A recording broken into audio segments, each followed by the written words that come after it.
Avant de donner la parole au prochain intervenant, puisque je disais que ces valeurs, ces principes sont un combat, je voudrais rendre hommage parmi nous. Nous avons aussi un homme qui s'est terriblement battu, qui a été dans l'honneur, la probité, les qualités professionnelles ont été mises à bas, traîné dans la boue, et pas par n'importe qui, malheureusement, par des gens qui se sont comportés un peu de façon indigne eu égard à leurs responsabilités. Je voudrais citer le directeur de l'IUT de Saint-Denis, Samuel Mayol, qui vient d'être totalement blanchi.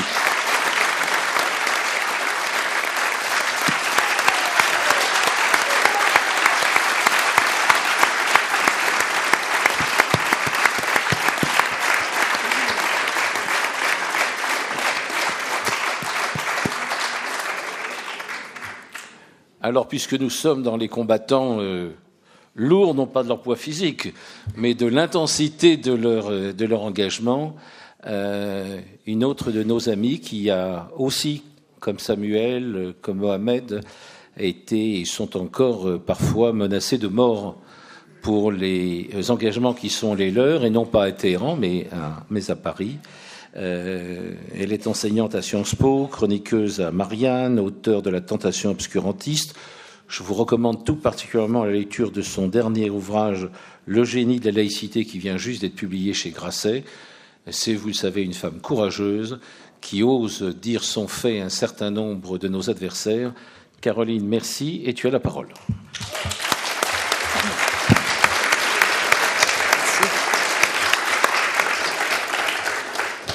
Merci Patrick. Alors, on m'a proposé comme titre, ou j'ai proposé comme titre, je ne sais plus, mauvais génie de la laïcité, mais vous avez bien compris qu'on ne va pas parler de gens particulièrement géniaux et pas de gens particulièrement laïques. J'ai presque envie de commencer par une métaphore tirée de la savane, qui a peut-être un lien avec le fait que quand épuisé, après une année passée à ferrailler avec des gens qui disent des mots qui veulent dire le contraire de ce qu'ils sont censés dire, et qui préfèrent en permanence ne pas voir ce qu'il faudrait voir, puisqu'il faut citer Charles Péguy, je vais le faire tout de suite, comme ça c'est réglé, il faut avoir le courage de voir ce que l'on voit. C'est souvent dans la savane que moi je vais me réfugier. Mais même dans la savane, je ne crois pas qu'on puisse assister à des scènes aussi cruelles que celles qui peuplent notre vie intellectuelle et notre débat public. Alors j'ai essayé d'imaginer une scène avec une métaphore de la savane qui incarnerait un petit peu ce que nous traversons après chaque attentat, avant et depuis déjà quelques décennies. On pourrait imaginer qu'un zèbre qui se baladerait tranquillement dans la savane, un zèbre bariolé, un zèbre mélangé, qui simplement voudrait brouter très tranquillement, serait attaqué par un lion. Bon, ça arrive. Et d'ailleurs, je tiens tout de suite à m'excuser auprès des lions que je ne veux pas stigmatiser et pour lesquels j'ai beaucoup plus d'estime que ceux dont ils vont incarner la métaphore. Vraiment, je tiens à le dire. Mais bon, imaginons que c'est un lion islamiste qui cherche à attaquer un zèbre qui donc tranquillement passait par là. Et là, voyant venir le danger, vous avez deux types d'animaux dans la savane. Vous avez les girafes. Les girafes sont des animaux qui voient de loin et qui, généralement, indiquent le danger au reste des animaux de la savane en restant fixement vers le danger. En l'occurrence, on peut donc l'imaginer en train de fixer ce lion qui s'approche à manger ce zèbre. Et puis, une fois que le lion attaque, on peut imaginer que le zèbre cherche à fuir, cherche à se débattre, sans même peut-être donner vraiment un coup de sabot, simplement pour essayer de sauver sa peau. Et là arrive un singe journaliste qui saisit la... Là aussi, je m'excuse pour les singes, auprès des singes de les comparer à certains de mes confrères. Il prend la photo, mais il prend la photo au moment où le zèbre cherche à se débattre et envoie un petit coup de sabot en direction du lion pour le faire fuir. Et il le met à la une de son journal en disant, effectivement, un zèbre a violemment attaqué un lion brutalement. Et là, soudainement, une autruche, qui pendant toute cette scène avait évidemment la tête dans le sable, est interviewée comme grand spécialiste de la question...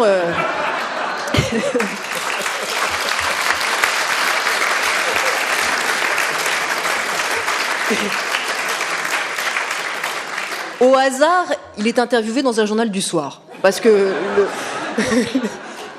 qui vraiment aime beaucoup les autruches, parce que je sais pas pourquoi, mais ils ont comme ça une obsession pour les autruches. Et donc ce singe journaliste, qui est un singe objectif. C'est un singe qui cherche à bien faire son métier. Lui, il a une photo. Sur sa photo, il y a le zèbre qui donne un coup de sabot. Il la soumet à l'autruche, qui n'a pas vu, mais qui va quand même vous dire ce qu'il n'a pas vu. Et l'autruche intellectuelle est catégorique. Le problème, c'est la girafe. Parce que la girafe...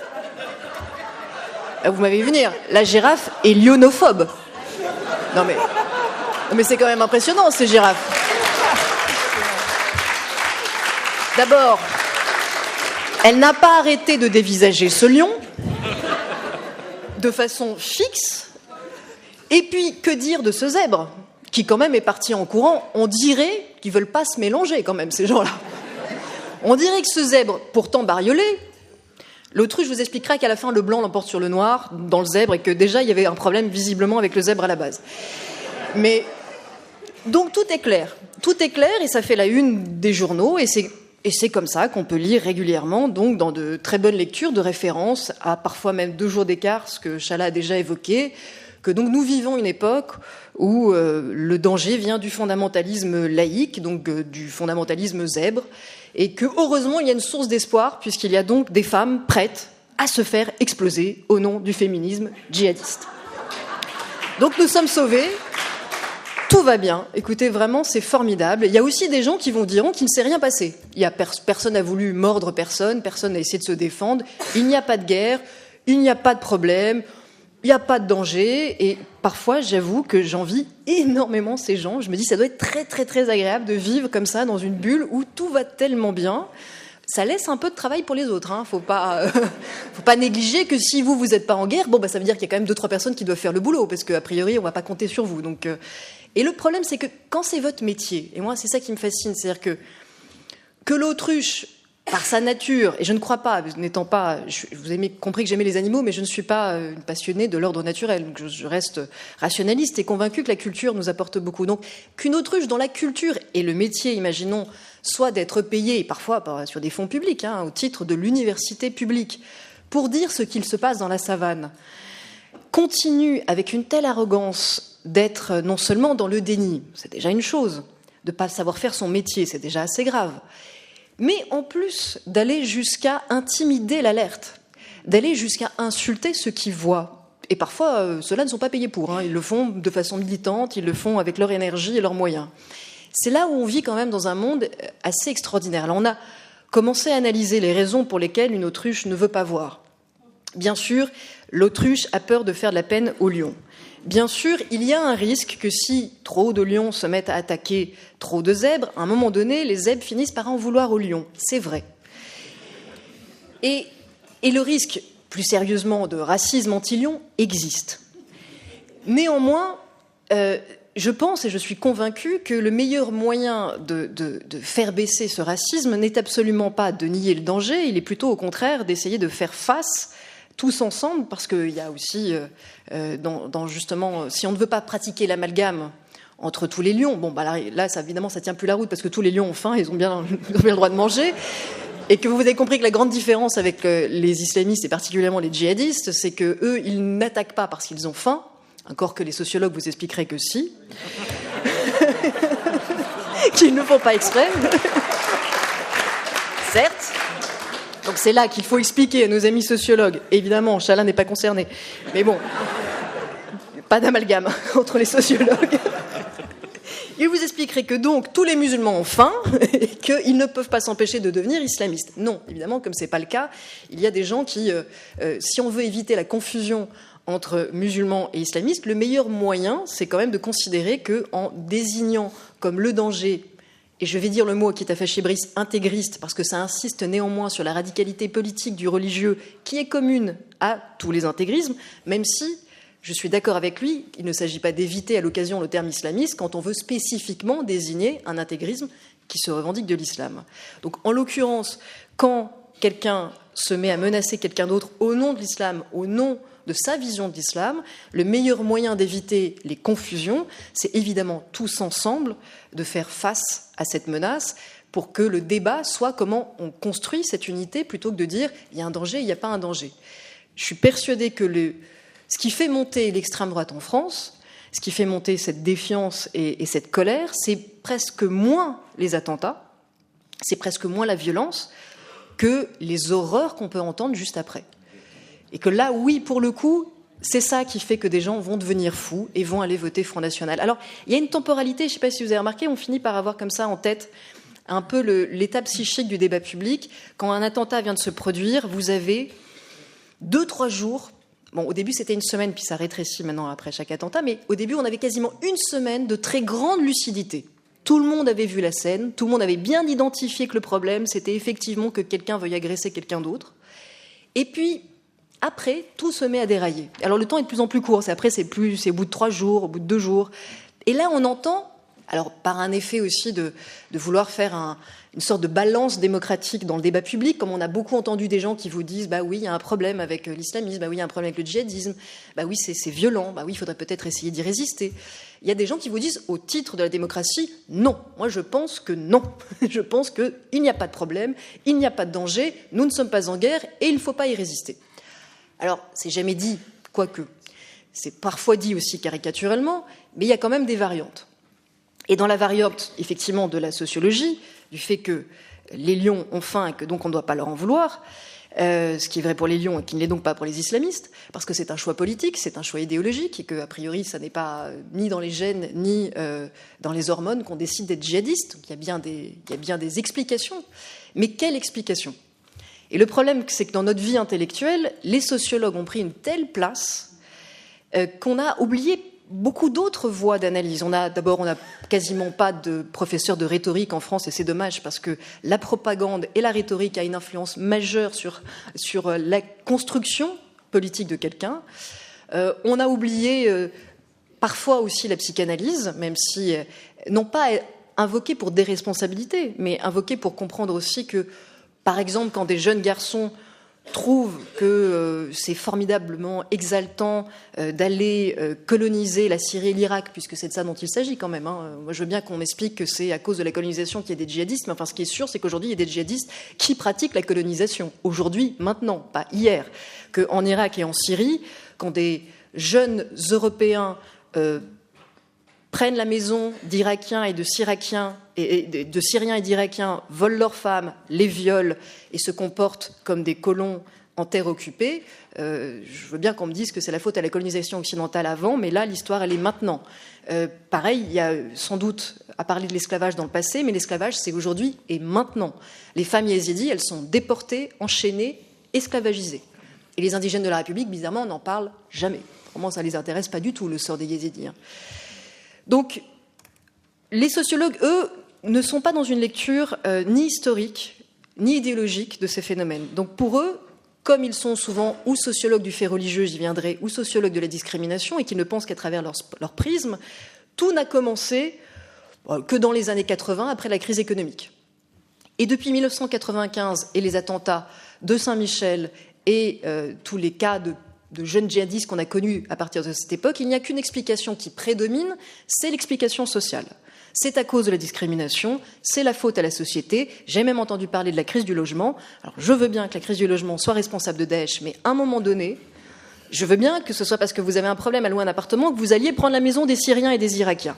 Mais quand même, je pense qu'il faut faire attention à la façon dont on le dit. Moi, je suis pour qu'on améliore vraiment l'accès au logement. Je pense que c'est une cause importante. Je suis aussi pour qu'on lutte contre les discriminations, mais qu'on ne fasse pas du cause à effet, de l'automatisme, quand on sait très bien que c'est l'offre idéologique qui est matrice de tout ce que nous sommes en train de vivre.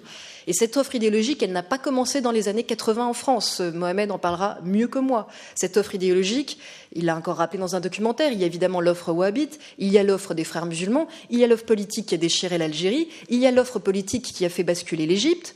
Cette offre politique a préexisté à même notre colonisation.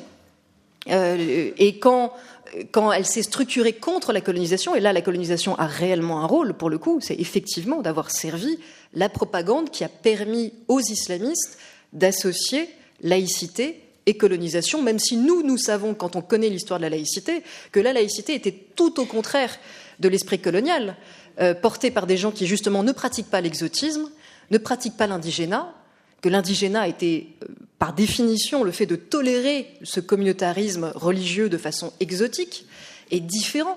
L'universalisme de la laïcité est à l'opposé de ce différentialisme. Et quand on explique aujourd'hui à toute une génération que la loi sur les signes religieux à l'école publique de 2004, c'est la poursuite de cette entreprise colonisatrice, bien entendu en utilisant la figure de Jules Ferry pour faire, pour le coup, l'amalgame. En oubliant qu'il y a certes le Ferry le colonisateur et Ferry le laïc, mais il y a aussi Ferdinand Buisson, mais il y a aussi Condorcet, il y a aussi Jean Zay, qui sont les vrais pères fondateurs de cette loi de mars 2004. C'est-à-dire que nous parlons de tous les intellectuels qui ont à la fois pensé la laïcité et l'antiracisme. Condorcet a pensé l'école laïque, à l'époque on ne disait pas encore tout à fait comme ça de son temps, mais il a pensé cette école et cette instruction publique pour lutter contre les préjugés, pour lutter contre notamment le racisme envers les minorités religieuses. Ferdinand Buisson, pareil, ami de la Société des Noirs, défenseur des minorités religieuses, lui-même protestant libre-penseur. Je fais une parenthèse pour dire que cette belle histoire qui est celle de la Ligue de l'enseignement, et vous avez raison à la Ligue de l'enseignement d'éditer des livres d'histoire, parce que ce sont vraiment vos meilleures pages. Parce que si vous devez éditer des livres sur ce que vous faites aujourd'hui, je ne suis pas sûre qu'il y aurait beaucoup de gens qui seraient preneurs.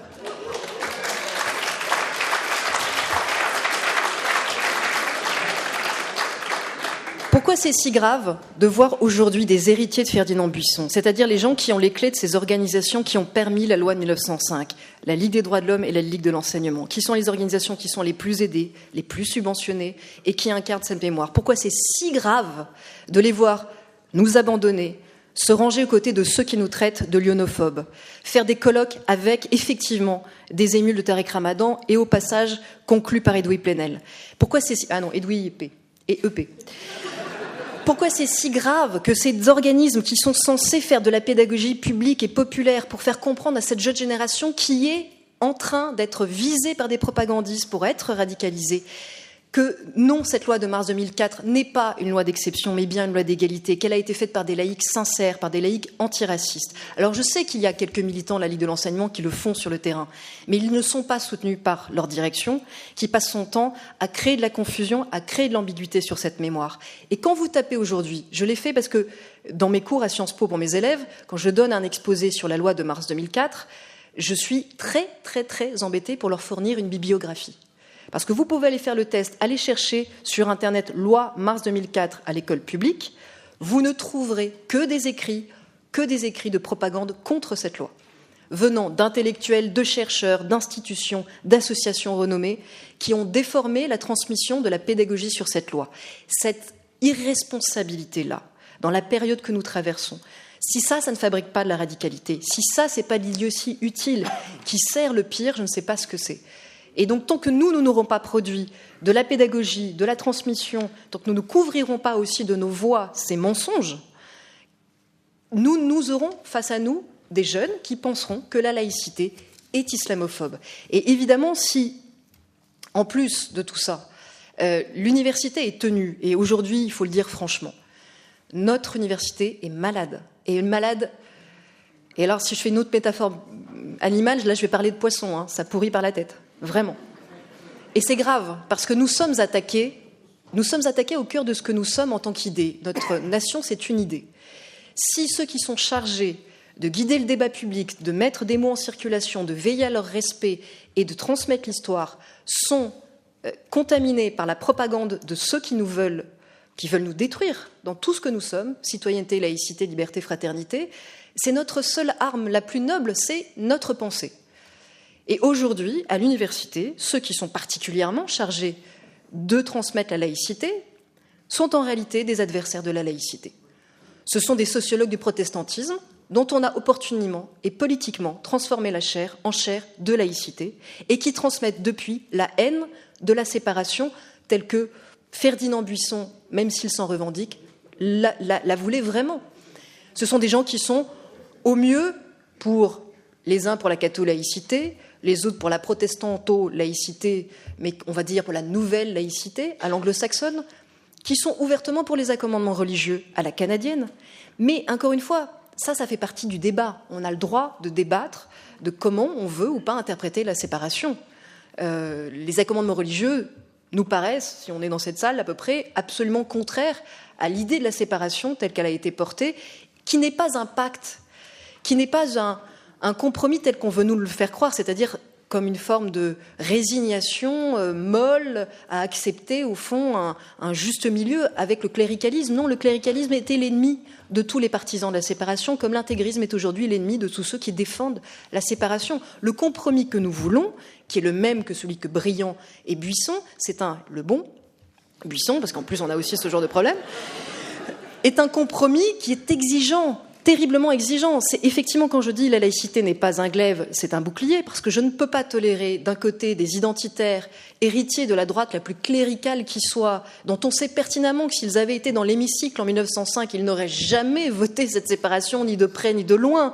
Ils auraient été, comme le vicomte de Villiers, du côté évidemment de la droite qui a combattu cette séparation. Donc, ça n'est pas un glaive contre une religion, telle qu'ils voudraient en faire, c'est-à-dire la religion des autres. La laïcité n'est pas le paravent d'une nouvelle guerre de religion telle que les religieux savent tellement bien les mener. Mais c'est un bouclier. Quand je dis c'est un bouclier, c'est une arme de défense. C'est une arme qui décide que non, on doit tenir tête à l'intégrisme. Et oui, dans ce sens, c'est une laïcité de combat. Oui, il faut combattre par la vigilance. Oui, il faut tenir tête aux intégrismes qui menacent la laïcité. Et non pas avec un bouclier percé. Or, un bouclier percé, d'accommodement, ça n'est plus un bouclier, c'est quelque chose qui laisse passer les flèches. C'est déjà une toute autre histoire. Mais bon, comme après un singe arrive, prend la photo, puis vous dit que, en fait, personne n'a tiré de flèche et que tout s'est très bien passé, ça n'est pour certains pas si grave. Mais le fait que ces faux amis de la laïcité tiennent le haut du pavé, en tout cas de l'université, l'agora médiatique, heureusement, est un peu plus démocratique. On a les uns les autres, parfois avec douleur, Brice et moi, sur certaines chaînes. Enfin, plus moi, surtout lui. Il est resté maintenant. Moi, je suis sortie d'affaire, on va dire. On a l'espace pour essayer de contredire un peu ces paroles qui, en plus, se présentent toujours comme de l'expertise. Et c'est ça qui est fabuleux, parce qu'ils n'assument jamais leur militantisme. Je veux dire, ce sont des militants de la nouvelle laïcité, comme peut être une militante de la laïcité séparative, mais quand je suis, moi, sur un plateau avec eux, ils vont mettre en avant leur statut universitaire. Moi, je ne rappelle pas mes diplômes à chaque fois, et puis franchement, ce n'est pas ce qui me constitue pour parler dans l'espace public. Et eux vont s'abriter derrière cette fausse neutralité, qui est en réalité ultra militante. Et puis, ils vont même aller plus loin, parce que j'ai le souvenir, dans l'interdiction de l'alerte, de où ils peuvent aller. On disait tout à l'heure, mais pourquoi est-ce qu'on n'a pas dit ça plus tôt ?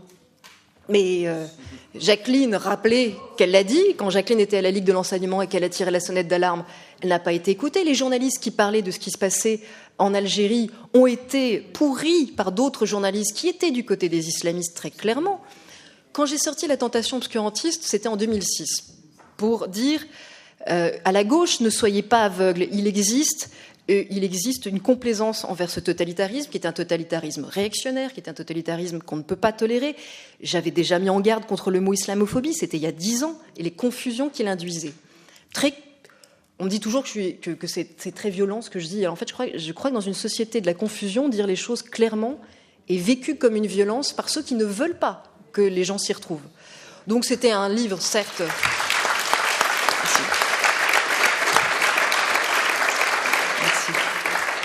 C'était un livre dont, effectivement, la seule violence était d'être extrêmement clair. Et j'ai eu le prix du livre politique pour ce livre. Donc, preuve déjà qu'il y avait des vigilants qui étaient prêts à soutenir ces alertes. Et il y en a de plus en plus. Je suis optimiste à ce niveau-là. Tribune dans le Monde. Ah non, pardon, dans le journal des autruches. Tribune du soir. Tribune du soir, 6 universitaires, dont quelques-uns qui sévissent encore toujours sur les plateaux, pour dire que ce livre était un bréviaire de haine et qu'il fallait limite me retirer le prix du livre politique. Mais, enfin, vous savez, j'étais assez jeune à l'époque, c'est ce que se prendre une tribune de 6 universitaires qui disent ce livre, mais je pense que toute personne qui n'avait pas lu ce bouquin pouvait penser que c'était un livre où je tuais des musulmans à chaque page. Mais vraiment, j'incitais à la haine, au racisme. Et donc, que des gens déjà veuillent transmettre une mémoire falsifiée de la laïcité pour la renégocier, c'est-à-dire percer un bouclier au moment où il est attaqué, mais qu'en plus, il retourne les flèches contre ceux qui essaient vaguement de dire « je crois qu'on a un petit problème de Lyon, je vous assure, il y a vaguement quelqu'un qui s'approche, qui fait croire qu'il est un intellectuel moderniste, et quand même, quand on va bien l'écouter, il a sacrément faim, hein, le garçon. Moi, je vous dis, en plus, il a fait des petits, qui maintenant ont fait des associations contre l'islamophobie. C'est un peu fatigant parce que c'est exactement les mêmes phrases, d'ailleurs c'est exactement les mêmes portraits aussi, toujours dans le même journal des autruches, c'est les mêmes portraits. Là aussi, magnifique continuité de l'aveuglement journalistique. Je crois qu'on peut lire aujourd'hui sur les enfants de Tariq Ramadan ce qu'on peut...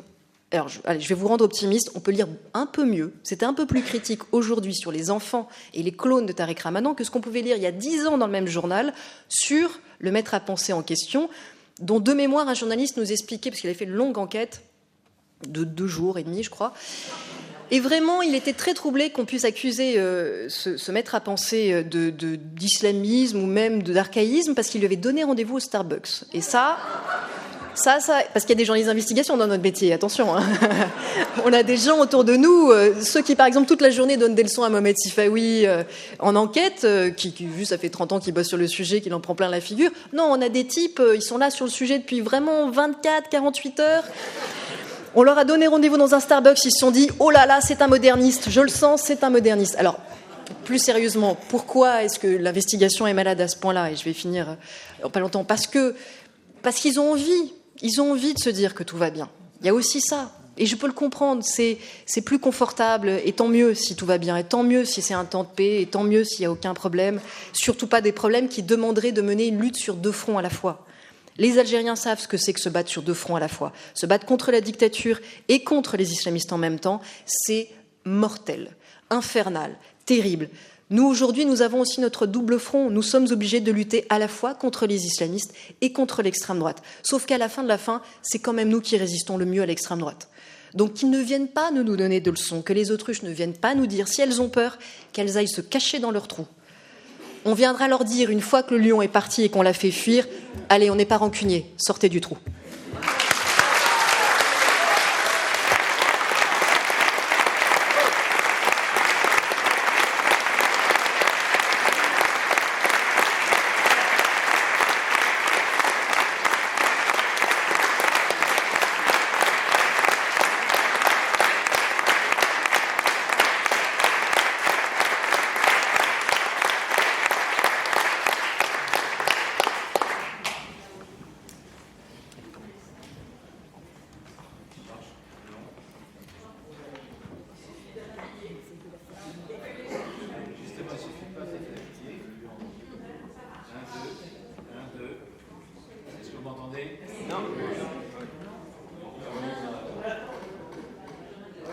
Tu bouges plus. Je vais le laisser. Tu auras entendu à la réaction de nos amis à la fois la joie de t'entendre et puis ce besoin, c'est aussi l'objet d'un colloque de ce type, de nous retrouver, de nous mobiliser et de sentir combien l'heure est au combat. Et donc, voilà, certains nous disent « mais laïcité de combat, vous avez des mots guerriers ». Je crois que ce sont des mots très pacifiques que nous entendons depuis ce matin, mais d'appel à la conscience, et les tiens, avec beaucoup d'humour, je crois, contribuent à cette prise de conscience. Je t'en remercie.